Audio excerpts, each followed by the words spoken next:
to you for that. Yes, yes. You know, I got you on my bookshelf. That Powernomic was something else when I first got a chance to read that. And I turned that on to a lot of brothers and sisters and all that, because every time they come to the store, which one, the concert, they be like, which one great to pick? And I come straight to your book, and now I get a chance to talk to you. I feel so good. You brighten my whole day up. Well, thank you for that. What city are you in? I'm in Atlanta. Oh, okay, good. That's a good area. And if you get a little more black, get some real, true, die-hard blacks down there, you all can improve that situation very quickly. Man, we can. And but unfortunately, most of them are still locked into the pre-civil rights movement mentality. Yes, they are. And, all right, thanks, James. Thanks for your call. I look forward to hearing from you again one day, James. Oh, you will. You know, the journey just started. It ain't over yet.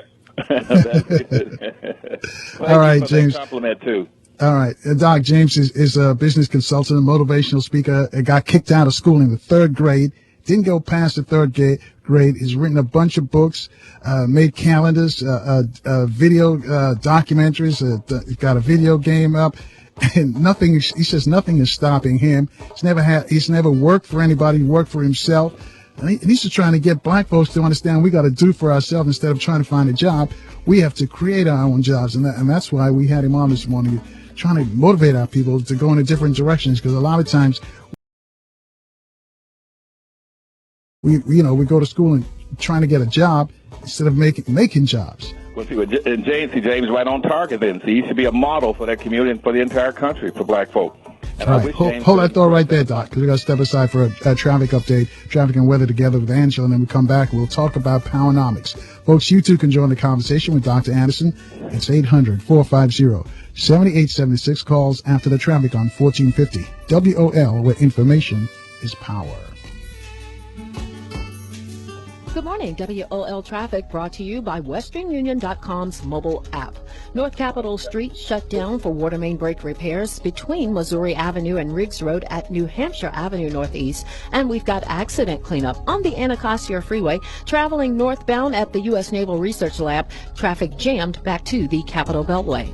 You might be stuck in traffic, but your money won't be. Send money around the world 24/7 with the Western Union mobile app. Next time you need to send money fast, skip the trip and tap the Western Union app.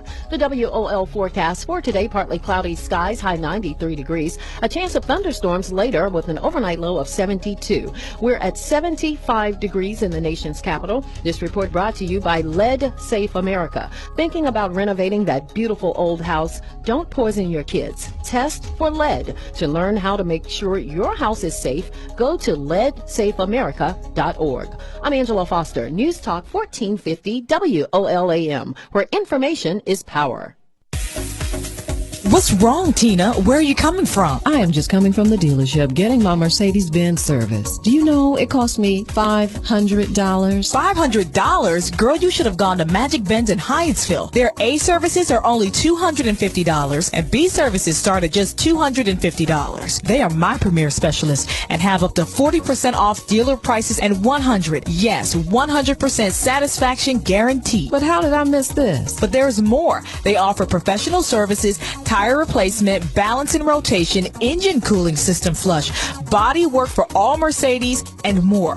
Their oil changes are only $99. Michelle, say no more. What's their info? It's Magic Benz at 4716 Baltimore Avenue, Hyattsville, Maryland. Their number is 301-985-2676, or go to their website at magicbenzservice.com. Thank me later. No, I am thanking you now. Those of us who were around in the 50s and 60s struggling, many of us have gotten tired, and we let the enemy have his way. Well, I did my best, they'll say, and you all take it now. I'm just going to sit down and relax or retire. I have never seen a lion retire from being a lion. I may not bite as hard as I used to, but I can still bite. Don't miss the Farrakhan Speaks broadcast this and every Sunday at 8 a.m. until 9 a.m. right here on WOL 1450 a.m., where information is power. That's the Honorable Minister Louis Farrakhan on the air this Sunday at 8 a.m. If you missed last Sunday's message, you have to hear him this Sunday. Don't miss it. Real Talk Radio in the AM. Carl Nelson on 1450 WOL.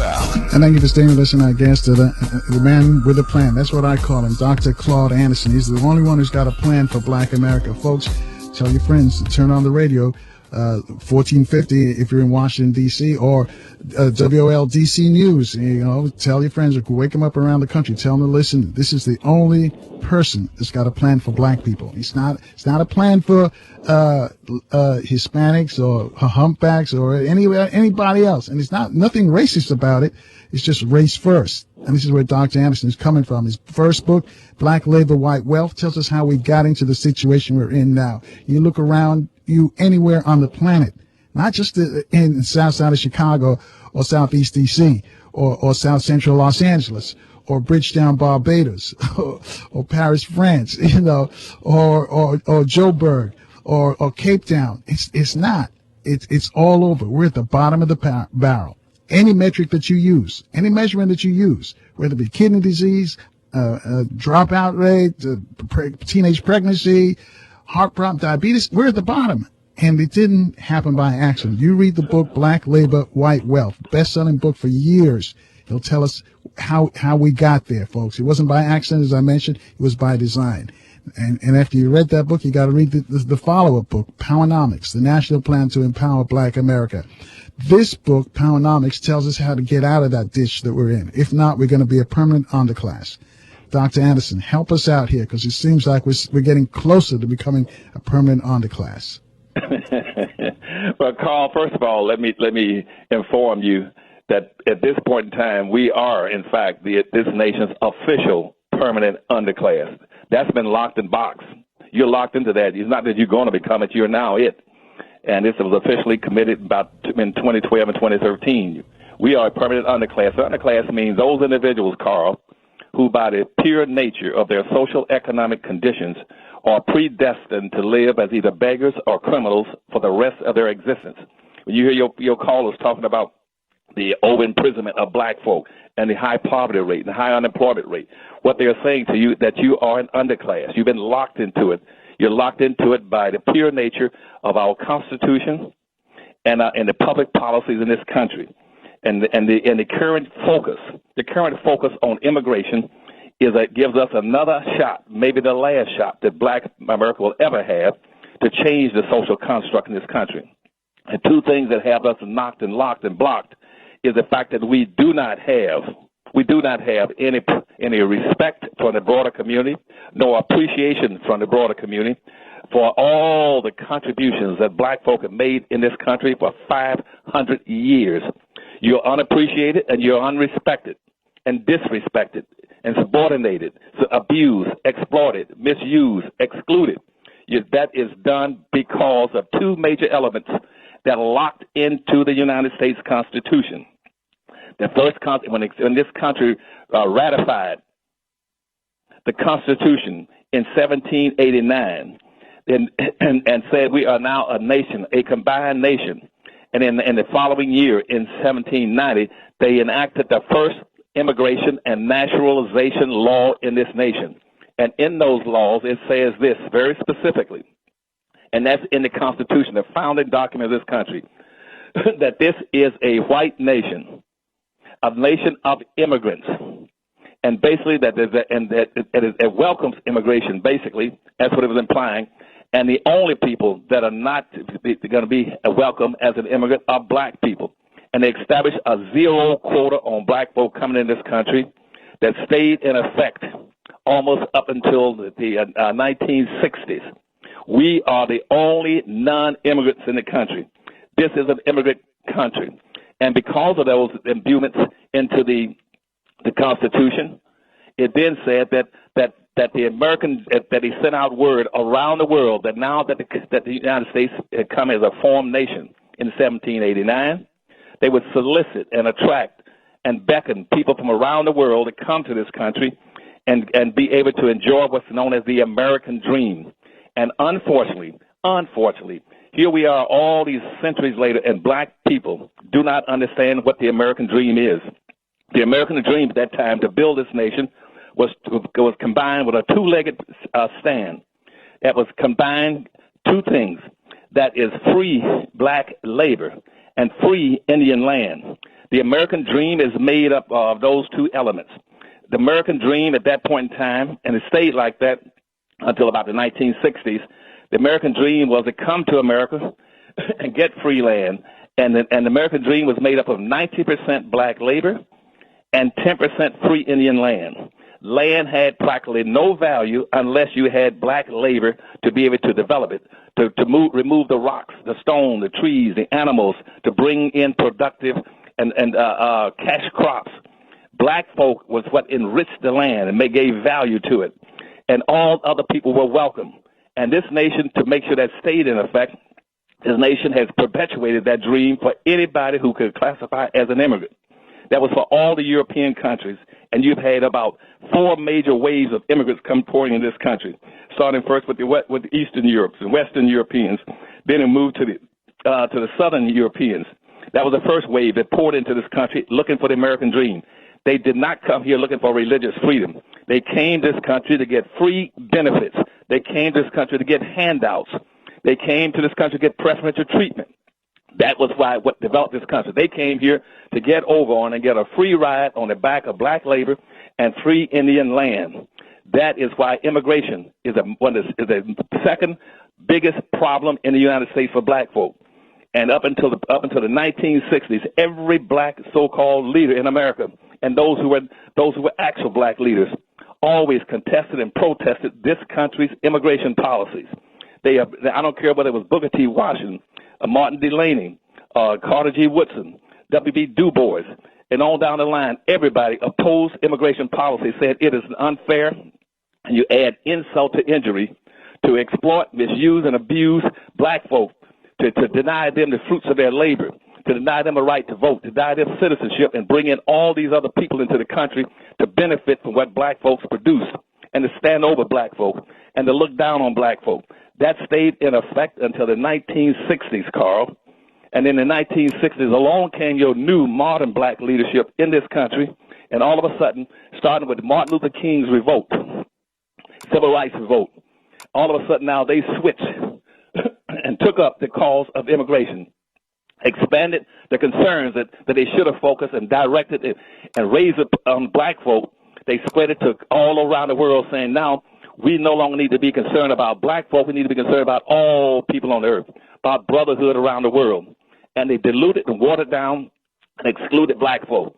And all your black civil rights organizations then signed letters and commitments and ran newspaper ads across this country saying from now on their focus would not be on black folk. It's going to be on immigrants coming into this country. And those immigrants are going to come in here and they're going to displace and subjugate black folk just like they've done throughout history.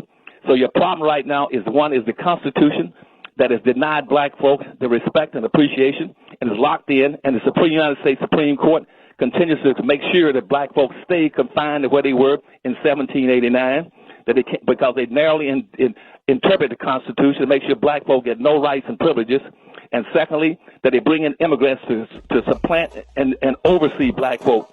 And every one of these immigrants come to this country have no appreciation for what has happened to black folk. All right, hold that thought right there, Doc. We got to step aside for a couple of announcements.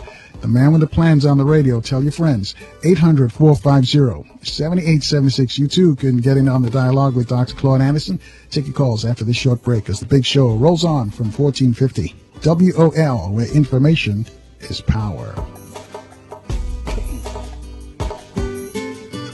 Harbor Point Wealth Management assists retirees and pre-retirees in the creation of retirement strategies utilizing insurance products that provide guarantees backed by the financial strength and claims-paying ability of the issuing carrier. We are not affiliated with the U.S. government or any governmental agency. Are you confident that you won't outlive your savings during retirement? Studies have shown that outliving their money in retirement is the #1 concern of most retirees. Karen Scott Mems, ESQ of Harbor Point Wealth Management, can help. She can offer a retirement income analysis that will answer your questions about retirement, including will I have enough money to last? Will my spouse have enough money if I pass away? What rate of return will I need to average to avoid running low on money? And what impact would another downturn have on my retirement income? To get your income analysis, call Karen today, 866-621-6660, to receive your complimentary retirement income analysis. Call today, 866-621-6660. Hi, this is Karen Scott Mims. If you're interested in tax-efficient retirement planning, give us a call at 866-621-6660. Choose your best big deal at the Gear Up for Fall sales event. 0% 60-month financing or cash off on select John Deere tractors. From one family to 155 horsepower 6 Series utility tractors. Gear up and save with John Deere today. Offer ends October 30th, 2015, subject to approved installment credit with John Deere Financial. Some restrictions apply. See dealer for details. Visit New Virginia Tractor at one of our 6 convenient locations and find us online at vatractor.com. For more information, search myjohndeeredealer.com. In 2007, 16-year-old Tyler Hill died while on a student trip to Japan. Hospital officials say his life could have been saved had he received immediate attention there, but it didn't happen. Let's make sure Tyler's story is not repeated. The cause is clear. Keep kids safe. Find out more at clearcausefoundation.org. Children of America.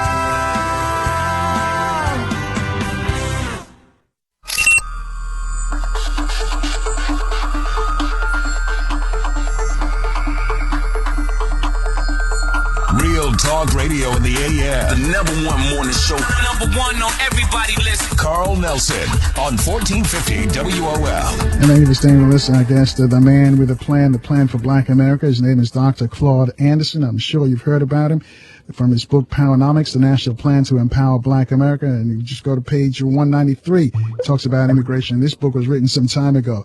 Dr. Anderson, before we left for the break, you were telling us that our leaders before Dr. King, they were against immigration, and you were saying it was Dr. King's group of civil rights leaders that I guess gave them a pass as far as immigration was concerned. That's right. Well, you had people like Martin Delany, as I said, Booker T. Washington, W.B. Du Bois, A. Philip Randolph, Carter G. Woodson, Marcus Garvey. I can go on and on. They all understood the impact, and they almost begged this nation to cease and please and desist in doing it. We know that you've exploited us and misused us for 400 or 500 years, but won't you stop bringing people in and giving them benefits while denying them to us? That was the issue. It's still going on. All the immigrants up to the present time have always gotten the benefits that black folk never received. And you hear all these people on the Fox channel, from Bill O'Reilly, Rush Limbaugh, Haney. They all come here with their arrogance about how they came here and they worked hard. They did not come here to work hard. They came here to get over on black folk, to get the advantages that black folk are being denied. They came here looking for wealth and everything. Every immigrant came to this country knew, because the advertisements that were run throughout Europe advertising that people should come to America to get the free benefits of free labor and free land. And even the Chinese started pouring into the country in about the mid-1800s, looking for gold in California. Everybody came to this country to get benefits. At the same time, they failed to recognize, and the country failed to report and emphasize, that black people in America are exceptional people, that they're the only people that came to this country as not as immigrants. They are the only non-immigrants. And they were the only people that were denied the right to vote, denied the right of humanity, treated as 3/5 of a human being. They were made equal to a field animal. They never had, and they could never enjoy the fruits of their labor. They could not work and get benefits. They were denied a religion, denied a culture, denied a history, denied a family, denied income, denied land, denied weapons, denied tools, denied animals, denied everything for 400 or 500 years. And all of a sudden the people on the Fox Channel say, well, why are you all at the bottom? You all are dysfunctional. Black folk are supposed to be dysfunctional. And they're lucky that they're not as dysfunctional as whites would like for them to be, because they were denied all research. They were the only people that were denied in education. Nobody denied any immigrants coming here in education. Nobody denied them a right for religion. Nobody denied them a family. Nobody denied them the fruits of their labor. And everybody gives a pretense that somehow that black folk being on the bottom of the barrel, fixed at the bottom of the barrel, is natural, and that somehow either God or nature made it so black folk are designed and predestined to stay on the bottom, Carl, until black folk understand that you must start making specific efforts to stop the immigration policy in this country, and about 8 or 9 things that you must do. And you must do it now while the immigration issue is hot. And you cannot depend on any black civil rights leaders or any black public officials to do it. They're not going to do it. As I said in the 1965, they bought into Martin Luther King stuff about take the focus off of black folk and put it on other groups. And Richard Nixon went along with that called benign neglect policy. That is now morphed into what they call political correctness, which means pretend that black folk don't exist, that they're invisible, never speak about issues pertaining to black folk, never include black folk in anything, just as they've done throughout for 500 years since 1516 in this country. Pretend that black folk don't exist and pretend that and don't show any appreciation for them or an understanding of where they are and why they're fixed there. That is your major problem. Black folk must now focus on trying to get respect and appreciation for their contribution to this country, and I'll give you about 7 or 8 things that they must do before the end of your program.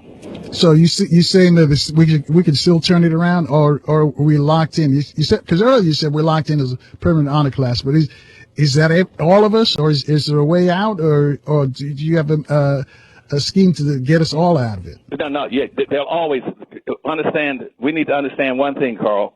White racism is not perfect. It's damn good, but it's not perfect. That there always will be some blacks who will be excluded and will escape. That's one thing. Whether the people like the Oprahs and Tiger Woods and all these other blacks who fall into the safe areas. Whites have an exit that's predestined or pre-designed for them. That as long as black folk go into a safe area means any black who commits himself to being an entertainer.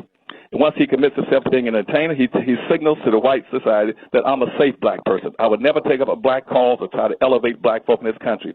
I'm hereby willing to spend all my time and effort being an entertainer, either playing with a ball, some form of ball. If I'm not picking cotton balls, I'm either singing, I'm either chasing baseball, footballs, golf balls, tennis balls, standing on stage singing and dancing, pretending I'm having a ball.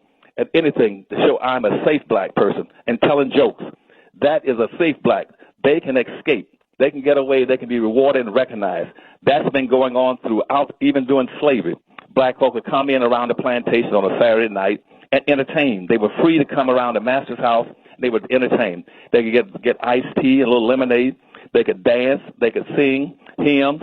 They could even play fiddles. They could have head button contests. They could have wrestling matches. They could have horseshoe pitching contests.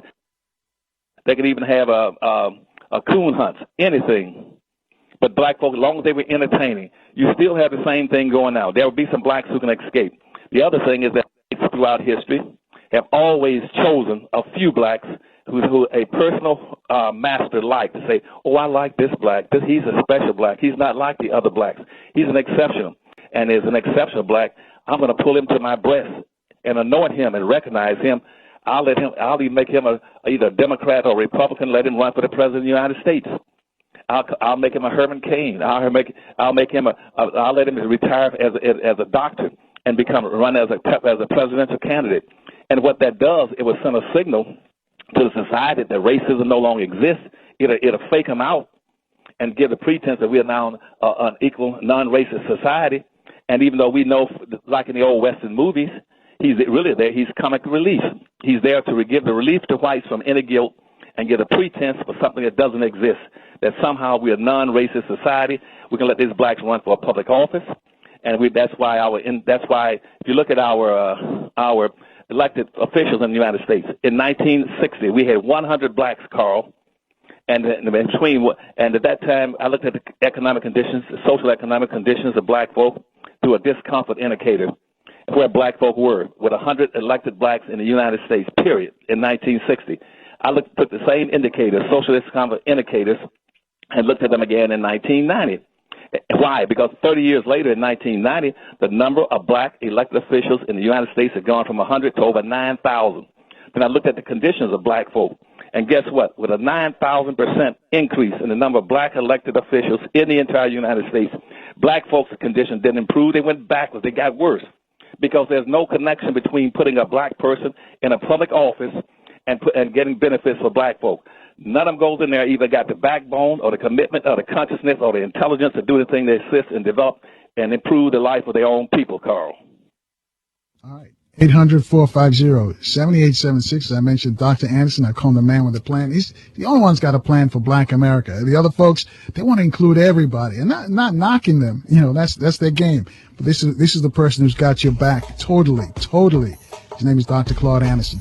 Got to step aside for a news report. When we come back, I'll take some of your calls for him at 800-450-7876 right here on 1450 WOL, where information is power.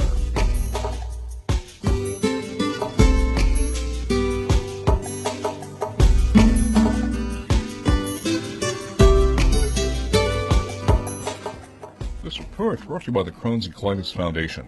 Each day, more than 1.6 million Americans suffer with Crohn's disease or ulcerative colitis.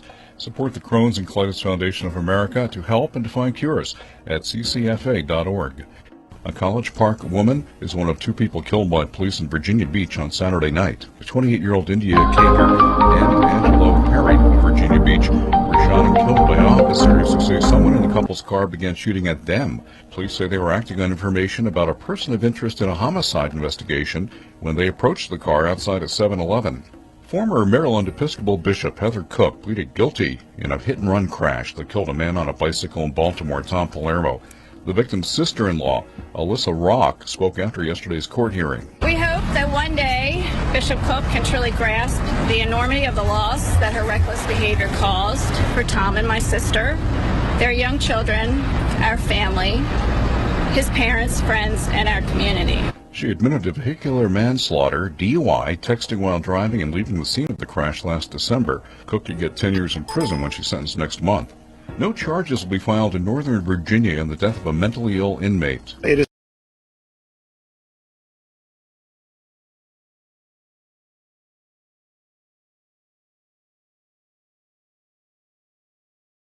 four times and died a few days later at a hospital. McKenna was being transferred to Alexandria, where she was charged with assaulting a police officer. This report brought to you by the Crohn's and Colitis Foundation.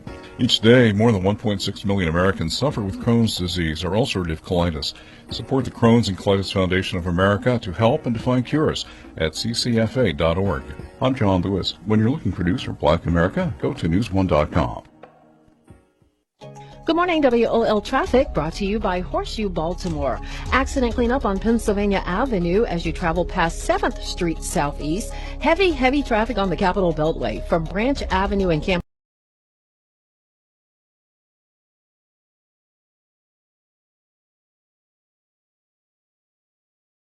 Springs all the way to 295 and the Wilson Bridge, and you also see a crash over on the right shoulder along the way. Horseshoe Baltimore, activate your daily free entry for the ultimate jackpot drawings. Know when to stop before you start. Please play responsibly. For help, visit m-dgamblinghelp.org or call 1-800-GAMBLER. The WOL forecast for today: partly sunny skies, high 93 degrees. Overnight thunderstorms with a low of 72 degrees. We're at 76 degrees in the nation's capital. This report brought to you by Destination Gettysburg. Plan a delicious weekend in Gettysburg, Pennsylvania. Enjoy a craft brew tasting, stop by the farm markets, take a food tour, winery tour, and a battlefield tour. Visit destination-gettysburg.com. I'm Angela Foster, News Talk 1450 WOLAM, where information is power. Your voice can now be heard. Y'all ready? Yeah. With Carl Nelson weekdays from 6 to 10 a.m. on 1450 WOL. And thank you for staying with us. And our guest, the man with a plan, Dr. Claud Anderson. Again, his book is Powernomics, the National Plan to Empower Black America. Let's go to Phil, who's been waiting for a while, and he's on line 1 in College Park, Maryland. Phil, you're on with Dr. Anderson. Yes, good morning. Dr. Anderson, last time you were on the show, you said something about some cable contract that the Indians were getting. I was wondering, do you think they could help black people get some of those cable contracts? Yes, sir. I'm glad you raised that question. I hope everybody in Washington, D.C. heard you. Yes, because, see, the 1866 Indian treaties mandated that black folk and the descendants of black Indians, black freedmen, and black freed blacks all receive the benefits similar to what's called white Indians, which what history called $5 Indians, because since 90% of all so-called Indians today are nothing but whites who are passing as Indians because they wouldn't put their name, pay $5 to the Dawes Commission to put their name on the Indian roll so they can get benefits forever to their family. Well, see, most people don't understand that Indians, in comparative proportional terms, owned and controlled and sold and traded as many blacks as whites did, and they subsided with the South to maintain slavery in the country. And because of that, they lost all their land and all their rights because they took up arms against the United States and sided with the South. And so they were forced in 1866 to sign treaties that all the members of the civilized tribes. And they were called civilized tribes because they quit hunting and earning a rural running scavenging nature and started setting up farms and using black slaves. And they called that was the Choctaw, Seminole, Creek Indians, and Cherokee Indians. They all sided with the South and they owned slaves. And after the Civil War was over, they had refused to turn loose their slaves, and so the United States government went in and said, you got to turn loose all your slaves. The Choctaw and Chickasaw were still holding about 12,000, 15,000 black slaves even 2 years after the Darien War was over. And so they signed those treaties. And those treaties said that in the future descendants, and all these tribes must make sure, along with the government, that black folk are treated in all manners similar to a so-called American Indians. Those treaties, the treaties were never fully implemented. And the Indians, they kept shutting black folk out and taking land from them and never giving them the same thing they were given to Indians. In about 1938, the Indians finally sent a letter to the United States Department of Interior asking them, how do we make sure the descendants of black freedmen and black Indians and freed blacks never get any benefits?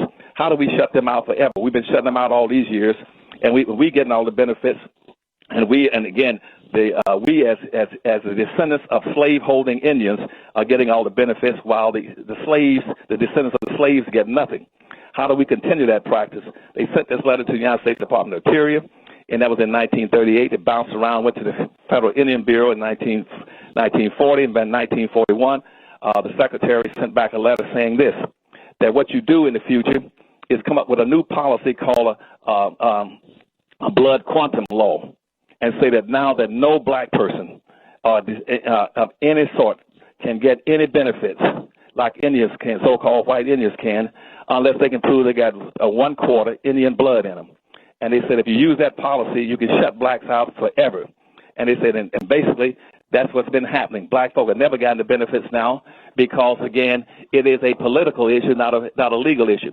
Now, the Harvest Institute has had lawsuits in the small claims court, in the appellate court, in the Sixth Circuit Court, and the appeal to the United States Supreme Court, saying a treaty is a law. You must enforce those laws and treaties that include black folk. You cannot continue to just give something to an Indian when the only reason Indians are getting any benefits in the United States is because of the 1866 Indian treaties, which were put in place when agreed upon by the Indians to stop enslaving black folk, and that's how Indians got any benefits. That's the only basic law in America for Indians, was the 1866 Indian Treaty. They lost all other treaties. They were revoked. And yet they've been getting benefits, and every year, even the president in the United States in the White House, every year he's called 560 so-called white Indian chiefs to the White House and given them on an average of $3.5 billion every year for the last 6 or 7 years. And this past year, gave them all as much free license they want for television, radio, and cable systems. And yet nobody's ever invited any of the descendants of these blacks out of a treaty. They've just done it only for the so-called white Indians, and even though white Indians were not entitled to in the first place, they were slaveholders. Indians were slaveholders, but they keep denying the victims of their enslavement, which are the descendants of those black slaves, to get any benefits, and no black leader in this country will take up the cause, not the civil rights leaders, and even some white congressmen, like Congressman Cohen of Tennessee. Here's the Dr. Anderson problem in this country is that black folk have always been entitled to all these benefits. They should have been getting billions of dollars of benefits every year for the last 150 years, but they're not getting it I know you got the Harvest Institute got lawsuits in, but they're forcing you to go through the court system. It is not a legal issue. It is a political issue. Until your black leaders in this country stand up, and your black organizations, especially these blacks who got some income, who are entertainers, who are already in a safe area, are playing with balls and singing and dancing and telling jokes. Until they stand up and make this a national issue, you blacks will never get anything. Now, this is being told to me by various white congressmen. And when I go up there and mention this to the black congressmen, they'll see me come and they'll start running and hiding in the bathroom. They don't want to represent black folk or fight for black folk because they're scared. And secondly, a lot of them have been paid off by Indians who now got enough money from the gambling casinos to buy their support and buy their protection. All right. Thank you for your call. 800-450-7876. Let's go to line 2. Let's go out to Long Beach, California. Shaon's waiting first. Shaon, you're on with Dr. Anderson. Hi. Good morning, Dr. Anderson. Good morning, sir. Yeah, I was fortunate enough to come and get one of your books signed when you came out to California. Well, thank you. Carson. Yeah. And I was grateful, and I have it now. My first copy I gave to one of our council members down here in the city of Long Beach, and I don't know if he ever read it or used it or not. But with all that being said, my question is, with this upcoming election, will black people be better served to maybe look at reporting the Republican Party and even threatening to go with Donald Trump? I know you mentioned something about the support being at 25% with black people, maybe because of the immigration issue and his stance on immigration. But certainly, maybe we should explore that, because with the Democrats, they have no interest in representing the black people. So I just wanted to get your thoughts on that. And the last thing before I go, be careful. Miss Richardson might call in and say that all of what you saying don't matter, and the Romans brought us over here enslaved, and not the Europeans. Thank you. All right, thanks, Shayon. Dr. Anderson, the presidential race coming up. Should we give the Republicans another look, or go with the Democrats who've taken us for granted? Essentially, that's what Shayon is saying. Okay, thank you. But first of all, black folks have done this 50 years ago. See, the thing is that the issue, Carl, as I've just tried to elaborate and lay out for you for the last half an hour, the issue is not partisanship. It has never been partisanship. Black folk are locked up and stuck on stuff that makes no darn sense. They love to engage in and spend their time practicing what I call non-frictional kind of activities, participating and majoring in the minors. The issue is not partisanship. Nobody gives a darn about what political party you participate in. That is a form of intellectual masturbation for black folk to enjoy themselves in. That has nothing to do with the issues in the country about what political party belong. Up until throughout the first 300-some years in this country, 350 years, black folk didn't belong to any party. All right, hold that thought right there, because we need the history lesson as well. 800-450-7876. You too can join the discussion with Dr. Claud Anderson, man with a plan. We'll take your calls next as the big show rolls on from the capital city on 1450 WOL, where information is power.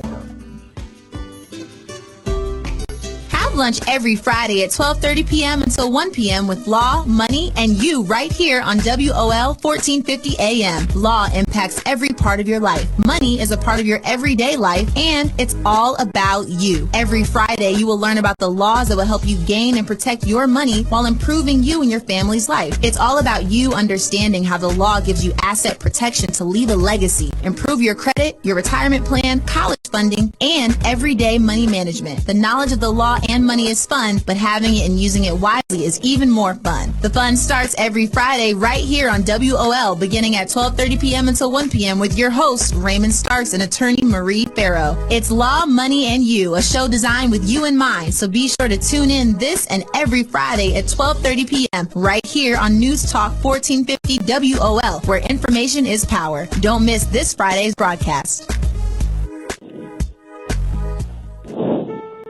As I went through school, one giant question loomed over me.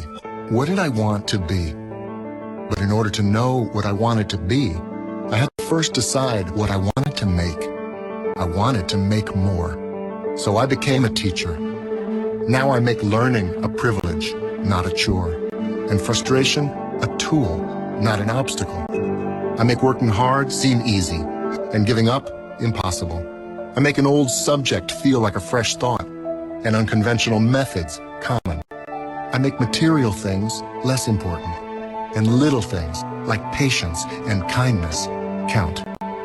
I make weekdays more exciting than weekends, and classrooms feel like anything but. I make things different, which is all I ever hoped for. I'm a teacher. I make more. Find out how you can make more at teach.org. Make more. Teach. Brought to you by Teach and the Ad Council. Let's go inside the mind of a 10-year-old. I should have worn those earrings today.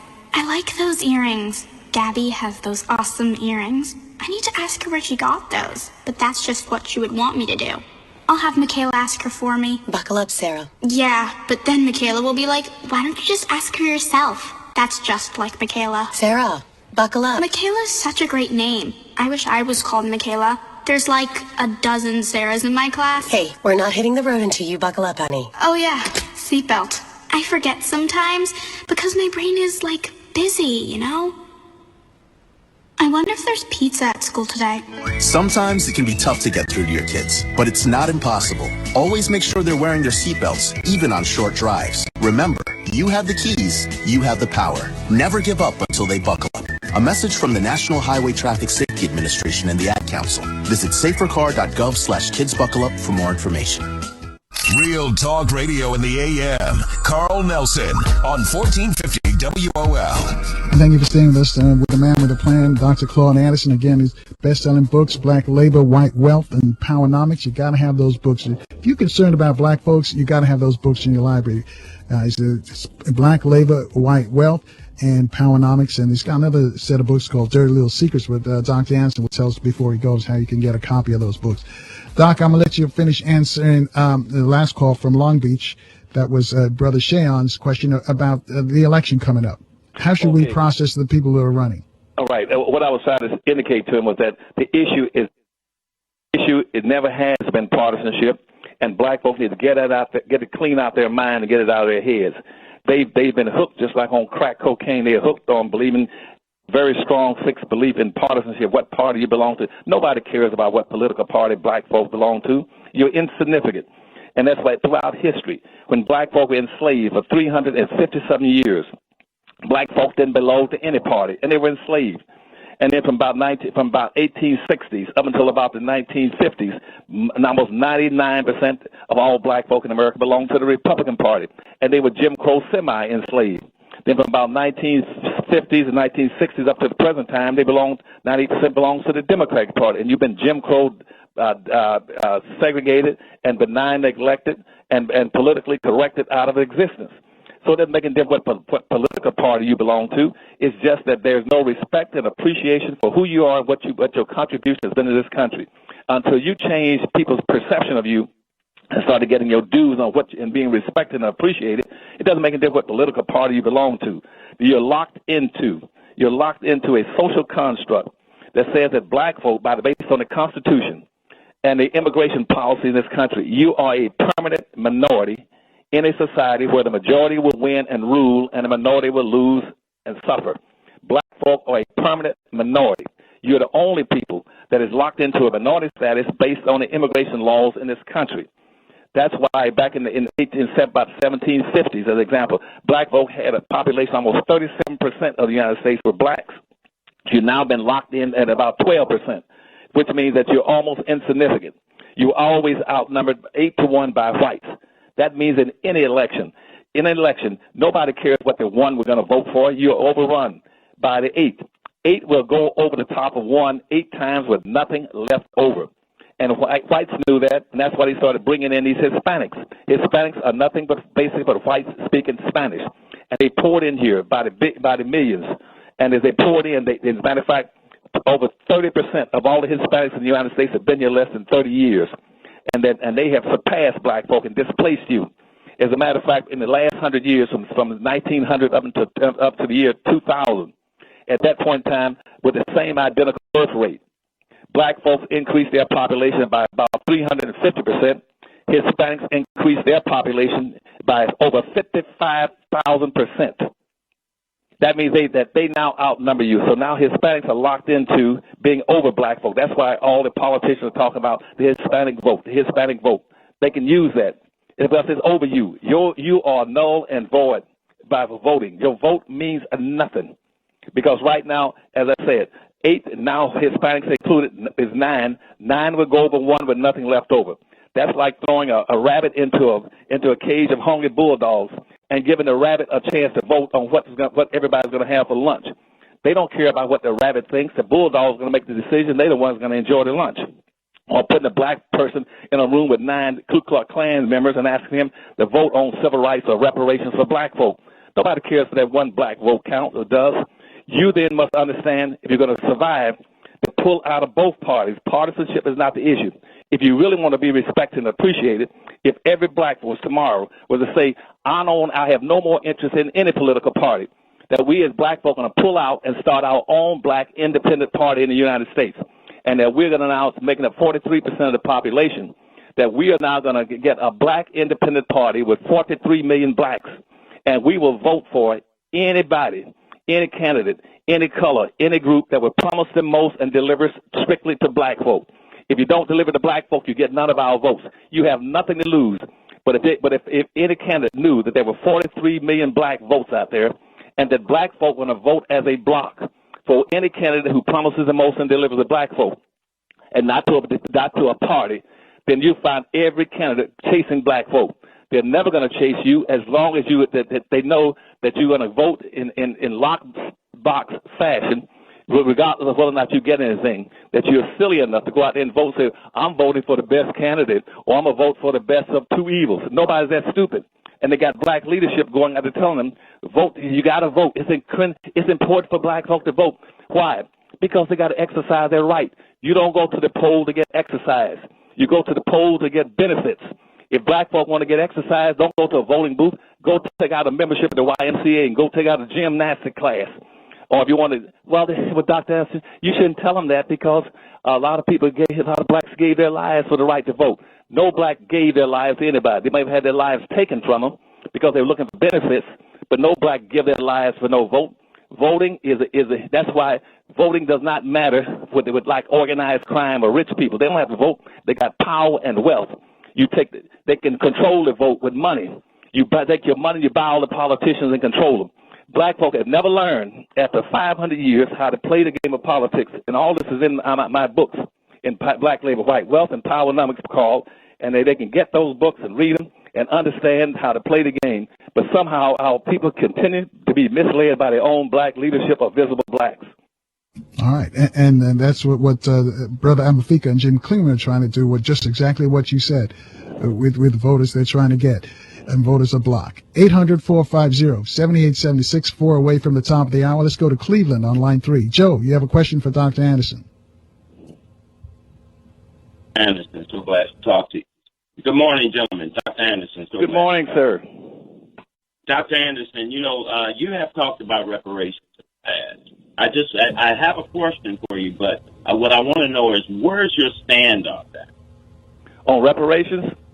Yes, sir. Okay, well, I just got to talking about the best form of reparation you got right now would be the 1866 Indian treaties. I'm totally supportive of reparations. But to get to reparations, the first thing you must do is disengage, get away from, exclude, and avoid anything sounding like affirmative action. Now, I have the dubious honor of writing the first affirmative action plan for the United States in 1970 when I wrote it for the state of Florida when I was over education for the state, that was approved by the governor and sponsored by the governors, and also voted and supported by the cabinet system there. That includes the treasurer, the attorney general, and everybody else. That went all over the country as an affirmative action plan.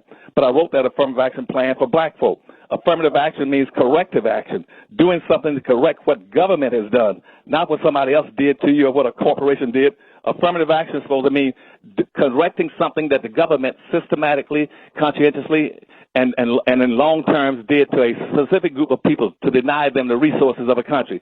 That's what affirmative action is supposed to mean. That's why you should not have any of these immigrants in affirmative action programs. You should not have gays and transsexuals in the affirmative action program.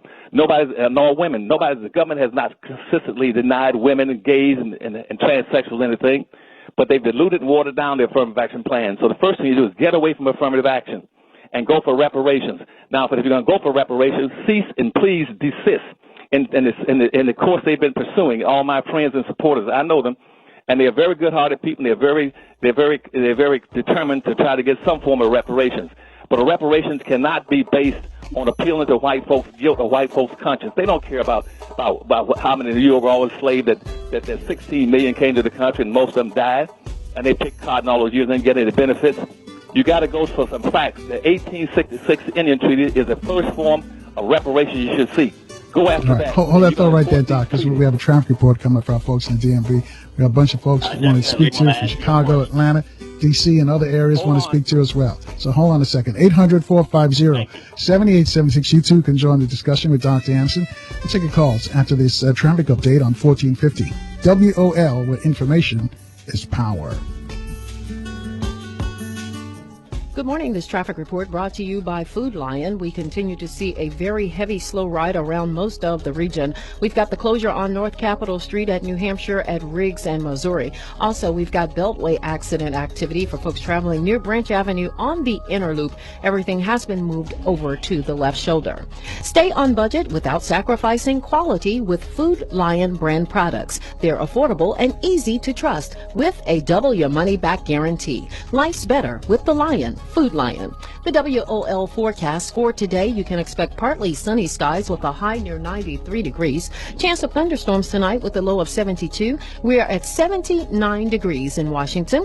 This report brought to you by the Columbia Bank at your local branch, online and on the go. The Columbia Bank offers solutions designed to meet your personal banking needs. Pay a visit today and experience how the Columbia Bank can do more for you. I'm Angela Foster, News Talk 1450 WOLAM, where information is power. This is Barbara Arnwine. Be sure to tune in to Igniting Change every Tuesday from noon to 1 on WOL 1450 AM.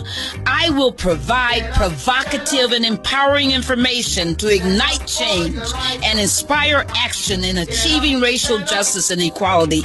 It really is up to all of us to be and to ignite the change that we so desperately want to see in our neighborhoods, communities, our cities, our states, our nation, and the world. Each week, I want you to join me and my special guests to learn how your activism matters in realizing a more just and equal society for all. Ignite change with me every Tuesday. This is a special news alert to consumers who owe back taxes to the IRS. Due to the financial hardship consumers are facing during the decline in the U.S. economy, the Internal Revenue Service is now accepting reduced settlements from consumers on back taxes, resulting in back taxes reduced by thousands of dollars. An open phone line has been established by Federal Tax Relief for consumers to call and see if you qualify for this reduction. To ensure your financial stability during this decline in the economy, take down this number or store it in your cell phone, but call 1-800-210-1493. That's 1-800-210-1493. If you owe back taxes to the IRS, there's no need to fear anymore. The IRS is now accepting reduced settlements from consumers, resulting in tax debts reduced by thousands of dollars. For your free information and to see if you qualify for your reduction, call the Federal Tax Relief Hotline, 1-800-210-1493, 1-800-210-1493. That's 1-800-210-1493. I'm Karen, and two very important people in my life, my husband and my father, have been diagnosed with atrial fibrillation. Atrial fibrillation, or AFib, is a type of irregular heartbeat. People with AFib are 5 times more likely to have a stroke than people without AFib. Talk with a healthcare professional today about your risk and learn how to manage AFib to prevent a stroke. Visit stroke.org/AFib to learn more. WOL Washington, WPRS HD2 Waldorf, WKYS HD2 Washington, WMMJ HD2 Bethesda, a Radio 1 station, and worldwide at WOLDCnews.com. The views and opinions of the following show do not necessarily reflect the views and opinions of News Talk 1450 WOL, Radio 1 Incorporated, or their management. Welcome to the Carl Nelson Show on Washington, D.C.'s 1450 WOL Radio and live around the world on WOLDCnews.com. Thank you for staying with us with the man with the plan. His name is Dr. Claud Anderson, and folks, you got to listen cleanly what he says. If you hear other people talking about plans, and they've got economic plans and plans for Black America, that doesn't include exclusively us, toss it to the side because it's not really about us. If it's watered down, it's not really about us. Joe, your question for Dr. Anderson, we've got a lot of folks holding for it. Yes, Dr. Anderson. One of the things that I thought about when I listen to you speak, and you're always a solution-based person. You look at a problem, but you always look for the solution to it. And one of the things that I looked at when I looked at reparations, I looked at one of the ways that we would be able to attack this country for what they did was for the taxes that the states received from the sale of slaves. I think that is one way that we are able to definitively, I'm sorry, I can't pronounce that word correctly, definitively look at how we can infiltrate and bring suit that would be respected, because there is a calculation there. Am I making any sense?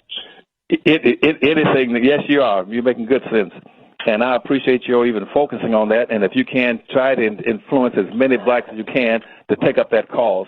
But what I was saying earlier is that as much as possible, whenever you can, I would not, if I had a preference, try to focus my attention on trying to appeal to white conscience or white guilt. Because every analysis I've heard and I've read about, going all the way back through history, that 98% of whites in this country totally, absolutely, unequivocally are opposed to any form of reparations for black people. And what most blacks don't understand, and out of their naivete, is that back in slavery in 1859, that when there was a national survey that says that 98% of all white people in America were opposed to the freeing of slaves in this country. Black folks don't understand it. They were 98% opposed. Today, 98% are still opposed to any form of reparations. In 1975, 15 years after desegregation, it said 75% of all the whites in America were opposed to social integration. And the reason all these people are opposed to you is because they are immigrants. They are the descendants of immigrants. They came here. They got all the benefits they want. They got all the privileges and the pleasure and the control of the resources. They are not that naive. They're not going to vote for anything that's going to allow for you to redistribute resources into their hands. Now, if black folk are going to do it, you can't do it by appealing to their conscience or their morality. If they had those strong feelings of consciousness and morality, you would not have been enslaved and Jim Crow segregated and now presently being benign neglected under public policies of political correctness if they had any concern about you. So don't waste your time going that way. Start first with the 1866 Indian treaties, because that is a law. That is a law of the land. And make them enforce the law. Start with something that is factual they can get your hands on. The 1866 Indian treaties, and work with that. And hold them to it, and say, now we're going to enforce these treaties. And what those treaties would say is that even though that's a category of blacks, and those blacks in this country that are entitled to those benefits are now fully understand, because we recognize, we've already identified about almost 200,000 of them, that once you get these benefits, they would open the door for other blacks. Now, on those treaties, the black descendants should have gotten free land. Each one of them should have got at least 150 acres of land.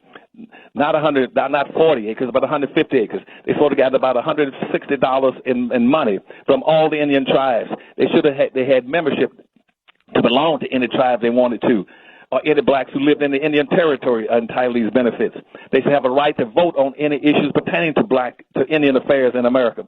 They should also have they should be tax exempt. So they should not be paying taxes in America like everybody else.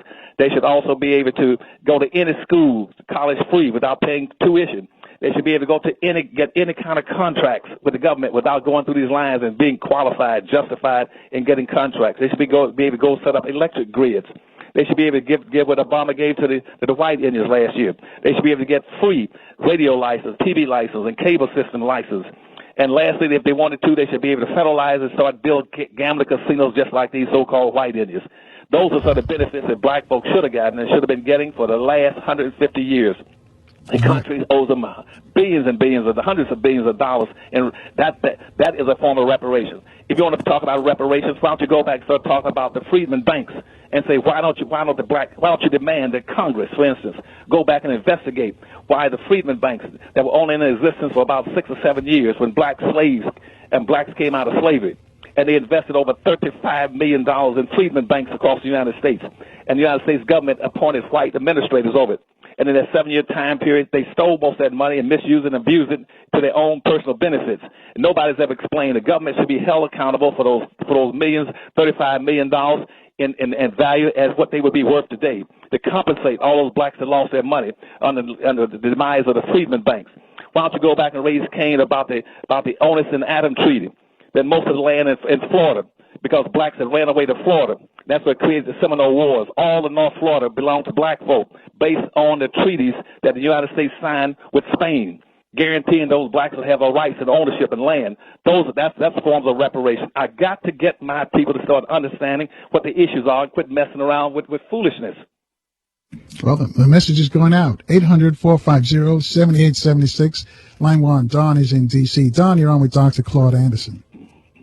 Yeah, Dr. Anderson, I wonder or have you been associated with the two reparations groups? One is the National and the other is the Farrakhan. And I know Farrakhan is supposed to be hooked up with a Ron Hubbard organization, and at the last Million Man March, he wouldn't let Attorney Maddox or Steve Copley speak at the last Million Man March. Do you know anything about this? And you should be hooked up with both of those reparation groups with all your information. And this is the type of thing I'm talking about. You know, they're supposed to be a justice or else. That's like begging, but you should be included in both of those. You know, I want to finance you and the co-op group that's going to be doing SOCO, COCO, Southern Cooperative, 48-year-old Southern Cooperative Foundation. You and leave your website and your number so I got two of your books. I got to get the other two so I can donate money every month to those two groups. All right, Doc, you want to give him the information for the Harvest Institute? By the way, that's the only thing that I know of. If he can go to the harvestinstitute.org website. It's www.harvestinstitute.org. And he can make contributions and because right now we're into the court system right now, in the appeal court and the Sixth Circuit Court right now, where I've been suing the government for I guess about 9 years trying to get reparations for black folk, enforcing those laws. And everybody tells me it's a political issue. That you cannot win until black folks stand up and have enough backbone and balls to go fight for what they're entitled to, and that's what they don't want to do. And I know you need money, so I want donations. I want to donate. I know you need money, so I want to give you something every month. Right. So go to the harvestinstitute.org, or you can also, if you want to contact to get a direct more information, call 301-564-6075. Again, 301-564-6075, and ask for information about the Harvest Institute. And then that's also, you can order all our books and information and newsletters up there too that give you some insights on what we are fighting for black folk. All right, hold that thought right there, Doc. And Don, thank you for your call, because we have to step aside for a traffic update. Folks, you two can get in this conversation with Dr. Claud Anderson, 800-450-7876. Calls next after the traffic on 1450 WOL, where information is power. Good morning. WOL Traffic brought to you this time around by WesternUnion.com's mobile app. We continue to see slow traffic on the Capitol Beltway heading toward Camp Springs from the Morningside area. Jam solid on the inner loop. The crash is passing Branch Avenue over on the side. And we're also still closed North Capitol Street between Missouri Avenue and Riggs Road at New Hampshire Avenue Northeast for water main repairs. You might be stuck in traffic, but your money doesn't have to be. Send money around the world 24/7 with the Western Union mobile app. Next time you need to send money fast, skip the trip and tap the Western Union mobile app. The WOL forecast for today, you can expect partly cloudy skies with a high near 93 degrees. Overnight low 72 with a chance of thunderstorms. We're at 81 degrees in the nation's capital. This report brought to you by Mothers Against Drunk Driving. Mothers Against Drunk Driving supports the victims of drunk driving. drug driving, and underage drinking at no cost. Call the 24-hour victim helpline at 877-MAD-HELP or visit mad.org. I'm Angela Foster, News Talk 1450 WOLAM, where information is power. Those of us who were around in the 50s and 60s struggling, many of us have gotten tired, and we let the enemy have his way. Well, I did my best, they'll say, and you all take it now. I'm just going to sit down and relax or retire. I have never seen a lion retire from being a lion. I may not bite as hard as I used to, but I can still bite. Don't miss the Farrakhan Speaks broadcast this and every Sunday at 8 a.m. until 9 a.m. right here on WOL 1450 AM, where information is power. That's the Honorable Minister Louis Farrakhan on the air this Sunday at 8 a.m. If you missed last Sunday's message, you have to hear him this Sunday. Don't miss it. Musicians, it's Yamaha Month at Guitar Center. Save up to 15% on select Yamaha guitars, basses, drums, keys, pro audio, and more. Deals like Yamaha HS Series studio monitors, buy one, get one half off. Save up to $200 on select Yamaha acoustic and electronic drum sets. Up to $500 off Yamaha synths. Or get up to a $50 gift card when you buy select Yamaha acoustic guitars. $50, $100, $200, up to $500 off select Yamaha gear. The best deals go first during Yamaha Month at Guitar Center. Don't miss it. Prince George's County Public Schools Department of Food and Nutrition Service wants you to participate in the Summer Food Service Program, providing free nutritious meals and snacks for children ages 18 years or younger. Visit feeding sites between 11 a.m. and 12:30 p.m. Cooper Lane Elementary School, Gladys Noon Spellman Elementary School, Judge Sylvania Woods Elementary School, Ridgecrest Elementary School, Roger Heights Elementary School, and Rosa Parks Elementary School. Or call 301-952-6580. Real Talk Radio in the AM. Carl Nelson on 1450 WOL. And thank you for staying with us. We're the man with a plan. That's what I call him, Dr. Claud Anderson. He's the only one out there that's got a plan for us, folks. I'm going to tell you this on the real, because he won't tell you. But the other people out there with plans, economic plans, they poach all their stuff from Powernomics. They take stuff, even some of them shamelessly, just quote it like it's theirs, that they came up with it. And then they're on the phone begging Dr. Anderson to explain what it really means. So they come to you as if they came up with the idea. They haven't got any ideas. This is the man who's got the ideas. You think of a leader, a so-called black leader, anyone, any name that pops into your head right now, they will all poach stuff from Dr. Anderson. Every single one of them, without missing a beat, every one of them. Anyway, I got a tweet for you, Dr. Anderson, from Dr. Myers. She says, how about you meeting with each presidential candidate now and putting demands on the table for 2016? Okay, right. I'll ask that, but first let me answer one the question that was raised by the previous caller. He said, "Why don't I join with some of the other groups?" And I don't do that for a very specific reason, Carl. I don't join with any other group for a number of reasons. First of all, because I'm not into any issues pertaining to gender, transgender, minorities, multicultural, diversity, or partisanship, or poverty issues. Only issues and isms I'm into is our ism and blackism. I don't get. That's why I stay by myself and fly by myself. I don't get into those issues, and that's why we support you. Because they are too contaminated with issues that have nothing to do with black folks, and in many cases they are opposed. They are in opposition to black folk by either accident or intention because of the things that they advocate. So I can't take that chance. I've devoted my entire life of being sick and tired of being sick and tired of trying to watching any and everybody exploit, misuse, and misdirect black folks. So I'm only interested in black folks right now. I'm not against anybody, and I don't hate anybody.